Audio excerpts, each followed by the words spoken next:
The world's most productive CEOs never rely on a to-do list. Instead, they use time boxing to achieve 10x results. In the next 20 minutes, you are going to learn exactly how to go from working 80-hour weeks to working 20 hours with higher profit. It sounds impossible, doesn't it? It really does, like a scam or some kind of pipe dream. But that is the promise of the material we're diving into today. We're doing a deep dive called The Death of the To-Do List.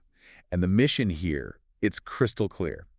We have 10 specific strategies drawn from the habits of billionaires, high performers, behavioral psychologists. Yeah, these are designed to take someone who is just, completely drowning in chaos. Which feels like most of us, let's be honest. It does, and hand them the keys to mastering their time. But before we get to the how, we really have to talk about the why. Okay. Because the source material starts with this massive reframe. It basically says the tool we all rely on, the to-do list, is actually the villain of the story. The villain. Yeah, that's so counterintuitive. We're taught from, grade school to make lists to be organized. I know. But here's the fundamental problem. A standard list creates what psychologists call open loops in your brain. Open loops. That's related to the Zeigarnik effect, isn't it? Yeah. I think I remember reading about that, like how waiters can remember a whole table's order. But only until they serve it. Spot on. Right. The Zeigarnik effect says the human brain remembers incomplete tasks way better than completed ones. It just holds on to them. So when you email the client on a list, but you don't say when. Your brain never lets it go. It creates this low-level background buzz of anxiety. You're constantly scanning that list, reevaluating, worrying. It drains your battery before you've even started. Oh, I think everyone knows that feeling. It's that paralysis you get looking at a list of 20 items, and they all feel urgent. Mm-hmm. You just stare at it, you feel that buzz, and you end up doing none of them. You just scroll Instagram because the list itself feels like a threat. Exactly. It's cognitive overload. So the core concept we have to start with is this. Productivity is subtraction. Productivity is subtraction. I like that. It's not about adding more. It's about removing the option to do things whenever. Okay, so we've identified the enemy. The open-ended list that basically haunts you. Yeah. Let's navigate to the solution. This brings us to the first big strategy, the core mechanism of this whole thing. This is the big one. It's the shift from the list to the calendar. Strategy number 1. And the source material puts it pretty bluntly. If it's not on the calendar, it doesn't exist. That is the sticky note for this whole section. If it's not on the calendar, it doesn't exist. Successful people, they don't have a list of things they hope to get to. They have a schedule of things they will do. So walk me through the mechanics of that, because I could hear people thinking, well, I put my meetings on my calendar. Isn't that enough? No, not at all. That's just scheduling other people's priorities. This is different. This is called time boxing. So instead of writing write report on a piece of paper, you open your calendar and you block out, say, 9:00 a.m. to 10:30 a.m. for write report. And you treat that block with the same respect you treat a meeting with the CEO. Exactly. You don't book over it. You don't ignore it. It's sacred. But here's the pushback I always hear, and honestly, I feel this too. My day is unpredictable. If I box everything out and then a crisis happens, my kid gets sick, a server crashes, doesn't the whole thing just fall apart? Isn't it too fragile? That's a super valid fear, but the material addresses this. Time boxing isn't about being rigid. It's about being intentional. If a crisis hits, you drag that box to a new time slot. You negotiate with yourself. But what's fascinating is that just having the box there in the first place, that eliminates the anxiety we talked about. Because you've closed the open loop. You've completely closed it. When you time box, you're making a specific commitment. You don't have to worry about the report at 8 a.m., and you don't have to worry about it at 11 a.m. It has a home. It has a home. You're replacing the question, when will I ever do this, with a definitive answer. It's like GPS for your day. You're not just wandering around hoping you find the destination. You actually have a route. Precisely. And more importantly, a calendar is finite. A list can be infinite. That's a huge point. You can write 100 things on a piece of paper, but you can't fit 100 hours into a day.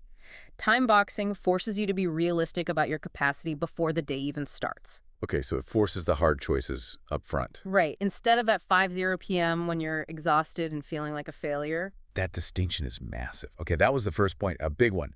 Ditch the list, use the calendar, but even the best schedule falls apart if you're constantly distracted. You can put that box on your calendar, but if your phone is buzzing every 30 seconds, that box is basically useless. So let's move to point 2, controlling your environment. Right. And this is where we have to talk about that dopamine slot machine you carry around in your pocket. The phone. Strategy number 2 is the phone foyer method. The phone foyer. I love the visual, but it sounds terrifying for some people. It's a physical separation. The strategy is simple.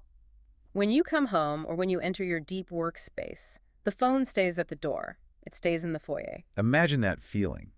You walk in, you plug the phone in right by the door, and then you just walk away. It's almost like taking off a heavy coat.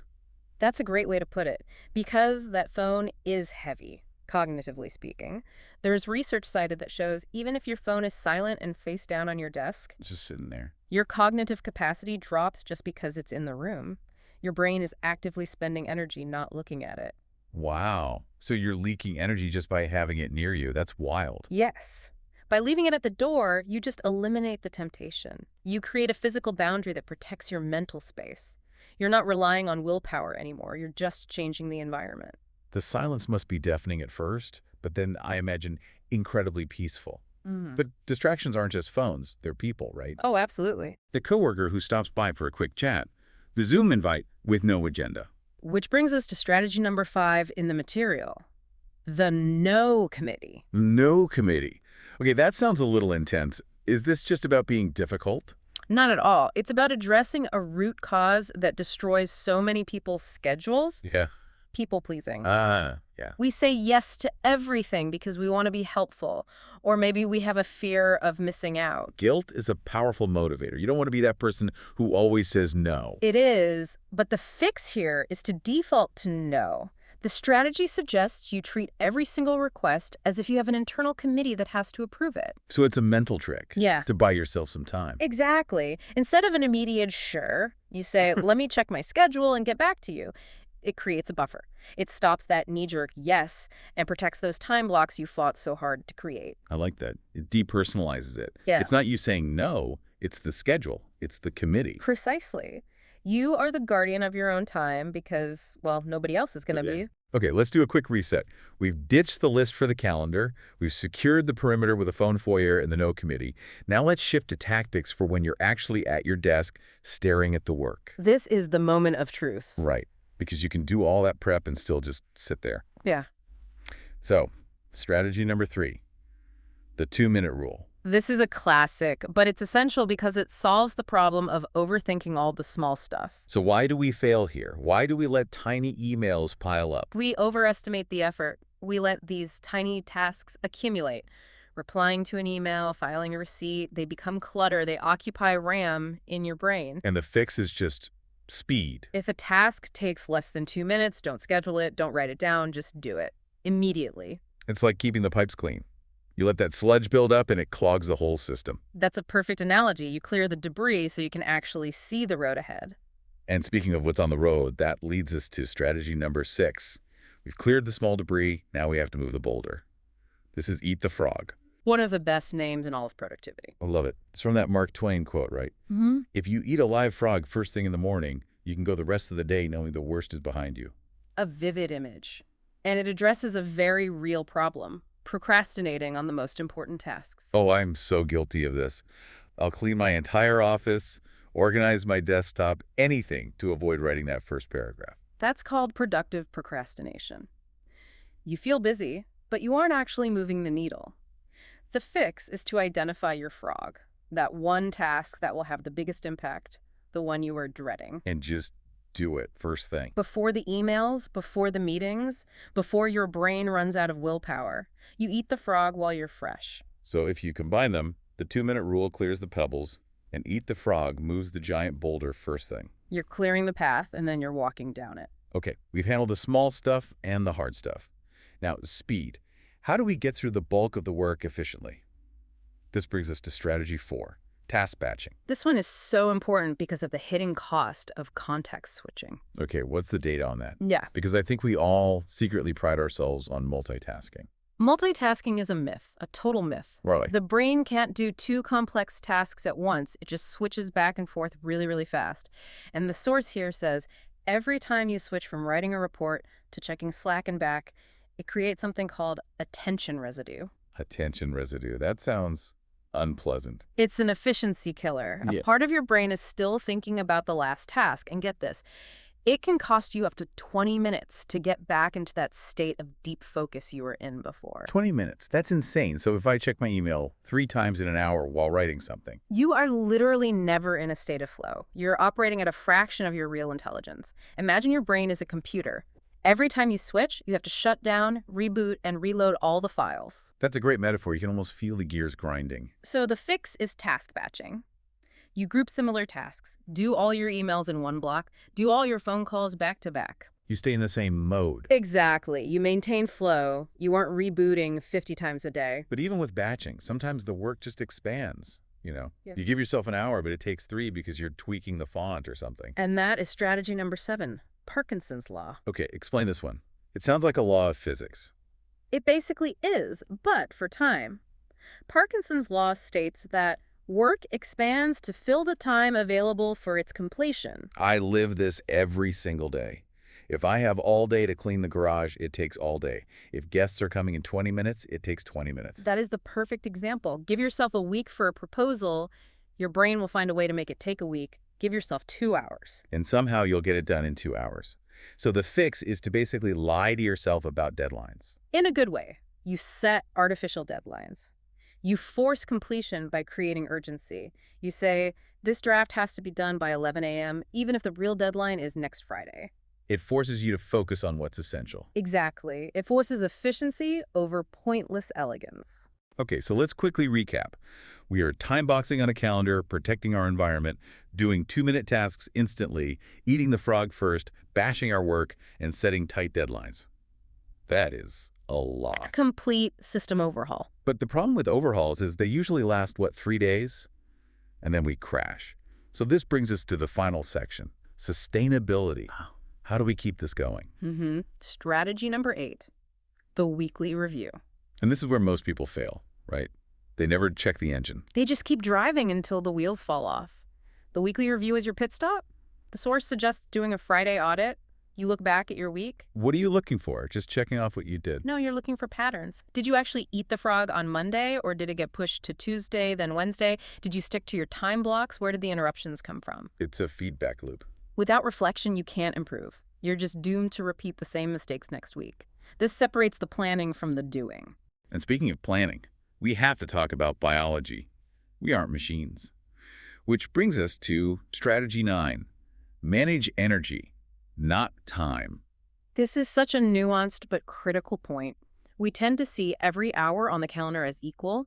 2 p.m. looks the same as 9 a.m. on a screen. But they are not the same at all, biologically. Not even close. We operate on ultradian rhythms. These are energy cycles. Most people have a peak in the morning, a big trough in the early afternoon, and then maybe a small recovery. So trying to do your most creative deep work at that 2:30 p.m. slump is like trying to swim upstream. It's totally inefficient, and it's exhausting. Yeah. The strategy is to map your work to your energy. Know if you're a morning person or a night person. If you're sharpest in the morning, put the frog there. Use that afternoon dip for low-stakes admin work. So it's not about filling every hour, it's about matching the right work to the right energy. You stop fighting your biology and you start using it. Okay, so we've covered 9 really powerful strategies, but there's one final piece to this. And honestly, looking at the material, I think this might be the most important one. I agree. It's the emotional component. Strategy number 10 is simply this. Forgive the unproductive days. This is what makes the whole thing sustainable. The source just says you are allowed to rest. Because we're human beings. Yeah. We're not robots. There will be days where the no committee fails, where the frog wins, where the calendar falls apart because life happens. And what we usually do is we beat ourselves up. We spiral. We think, well, I failed. I might as well give up. And that shame just leads to more procrastination. It's a vicious cycle. The key here is forgiveness. You have to accept that rest and, yes, failure are part of the process. The goal of time boxing isn't to cram more work into your day. The goal is freedom. Exactly. The source ends with this beautiful thought. Freedom is waiting on the other side. The structure isn't a prison. It's there to liberate you from the constant nagging chaos of the open loop. So you know that when you're done, you are actually done. You can close the laptop and be present with your family. That is the real victory. So we've gone from the death of the to-do list to the birth of a whole new way of operating. We've covered the calendar, the environment, tactics, mindset. It's a really comprehensive system. But before we go, I want to leave you with something to think about. We've spent this whole time talking about how to get things done. but I want you to just consider the definition of success we're using. Is success really about crossing more things off a list? Or is it about the subtraction of chaos? That is the question. If you could work 20 hours a week and get the same results you get now in 80, what would you even do with those other 60 hours? Would you know who you are without the constant busyness? That's the real question that time boxing asks you to answer. Productivity is not a destination, it's a system. To build the next part of your system, click the video on the screen right now. It's the perfect next step. I'll see you there.